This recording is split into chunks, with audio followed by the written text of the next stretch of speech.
This film, as I mentioned at the top, was originally began as a novella by writer Ernest Lehman, who worked in show business and kind of saw it from the inside out. The novella was purchased by the producing team of James Hill, Harold Hecht, and Burt Lancaster, who sort of hit the jackpot in Hollywood in 1955 with a film called Marty that won Best Picture and sort of helped revolutionize the movie business. These guys were so smart that they decided to make a film that would all but successfully almost ruin their careers as producers because it was such a scurrilous treatment of show business. So to help me introduce this film and give you an idea about the production of it, it is my great pleasure to introduce the female star of tonight's film, who plays Burt Lancaster's sister in this picture. And those of you who have seen it already know what a dangerous thing it is to be Burt Lancaster's sister. I would love to introduce Miss Susan Harison.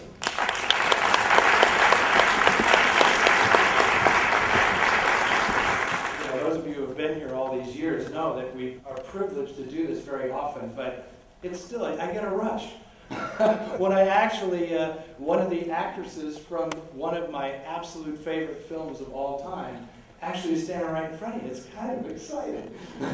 Well, make it both of us. Well, thank you.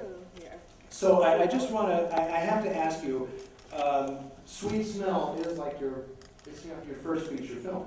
And you're a teenager, are you not, when you made this film? That's all correct. So how is it that you came to be cast by these James Hill and Harold Hecht and Burt Lancaster? Why did they choose Susan Harison to be the star of their film? Well, many of the reasons I couldn't begin to even guess, or although I could make a lot of guesses, but actually I was trained from the cradle to be an actress by my mother, who was a renowned theater professor. So I was, when opportunity came my way, I guess I was ready. Now, I'm sure there were many, many, many other factors. One of them came to light almost tonight because I noticed that Jack Palance's character name was Cass. And I was at Boston University, and the acting professor there, who was Peter Cass, the most wonderful director. He directed me in The Crucible up there at Boston.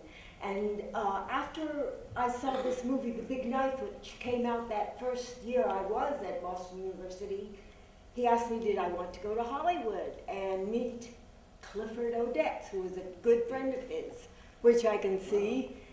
I mean, Odetts put that name for a main character, so that kind of ties in. And so I had always thought I'd be on the stage. And I expected to go to New York and look for theater work, because that's what I was used to, having been brought up in the college theater that my mother was always with. But fortunes changed, and the next year I was down in New York actually looking for work. So all these factors, and probably others, I guess that's enough on that. Well, I mean, those people who have seen the film know that you are quite a, shall we say, delicate specimen in this film in the midst of all these powerhouse men. So I think the casting is quite good. Now, this was shot entirely on location in New York, and there are many legendary stories about this production sort of setting sail without a finished script, really, and that Odetts was there all the time. Now, is that your recollection of how this was done? Totally. Not only was Odetts always there, everyone was always there. There were constant, daily, around the table discussions, revisions, changes.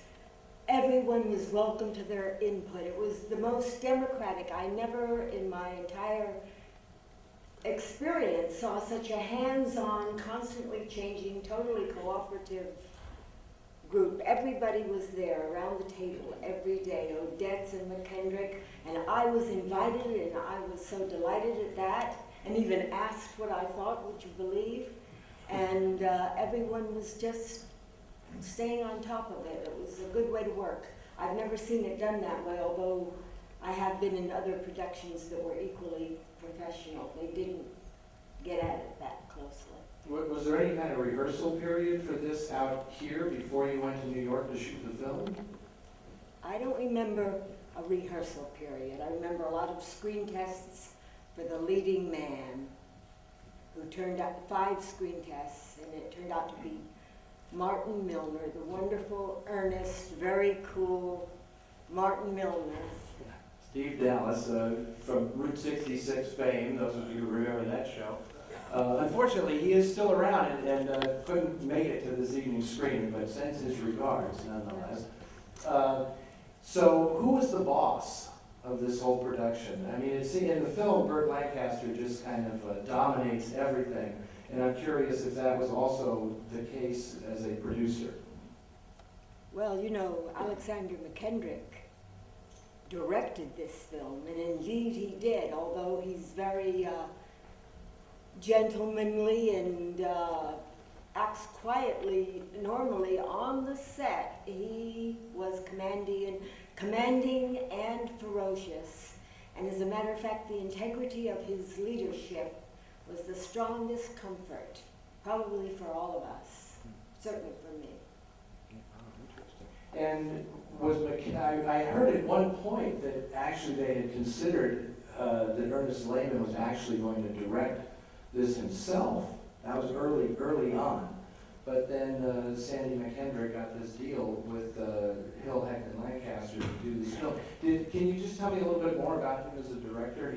It's a pretty remarkable job he does, keeping this whole show running. I mean, you make it sound like a democratic process that everybody's contributing, but I can imagine that the studio is a little concerned with the script being sort of written on the fly and actually spending all that money keeping everybody on location in New York, and you're writing it as you go. I don't know how comfortable an experience that is for everybody, but... Well, I didn't get to find out about how uncomfortable they were, because that was not how they made me think. They acted as if they were quite comfortable and everything was just fine, and they, I think the picture didn't cost all that much, and as far as Ernest, I don't know about all that, to tell you the truth. I don't have that much to say. Now, this was a major change for Tony Curtis in his career. Matinee idol, darling of America's teenage girls, and then suddenly he's playing this reprehensible Sidney Falco character. Was there any sense from him that this was a risky proposition for him, or was he just gung-ho all the way? He was gung-ho. He really was pleased with the opportunity to work on an artistic production with all the really credible artists and top-of-the-line, a serious thing. And I think Tony Curtis stole the movie. I think he gave a wonderful performance, and as an actor, of all the actors I've ever acted with, and I have always been fortunate enough to act with really wonderful actors, he has the most give and take, the most look right in your eyes and be right there. He really did it. Tony Curtis stole the picture. That's what I think. Well, I know he thinks he did. Well, it's his best performance, really, by his own admission. He said this is his favorite performance of all of them. He's very humble, from my point of view. I've heard that he might think he's something, but I found him to be very humble and helpful.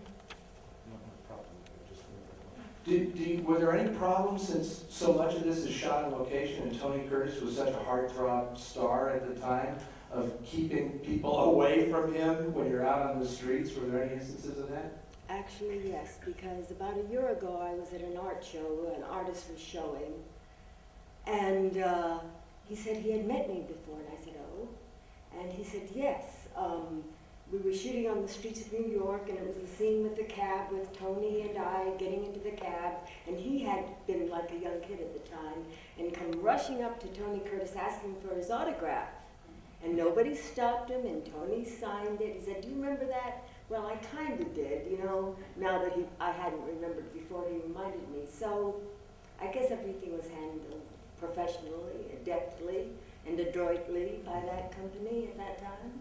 And do you recall James Wong Howe, the cinematographer? This film just has an absolutely incredible, vital look to it. And I'm always curious when things are done, you're describing the creation of this film. It's almost, and I'm so glad that you described it this way, because I have said that of all the major Hollywood movies that I've ever seen, this film seems to have the most improvisational style of filmmaking, where it doesn't appear to be intentionally improvisational, mind you, but it just seems to be capturing everything on the fly. And do you remember working with him and what he was like on the set? Jimmy Wong Howe, very cool and kindly and loving and charming and just totally on top of it. A pleasure to work with, a pleasure to know. Yes. He took good care of you as well. Absolutely. Yes.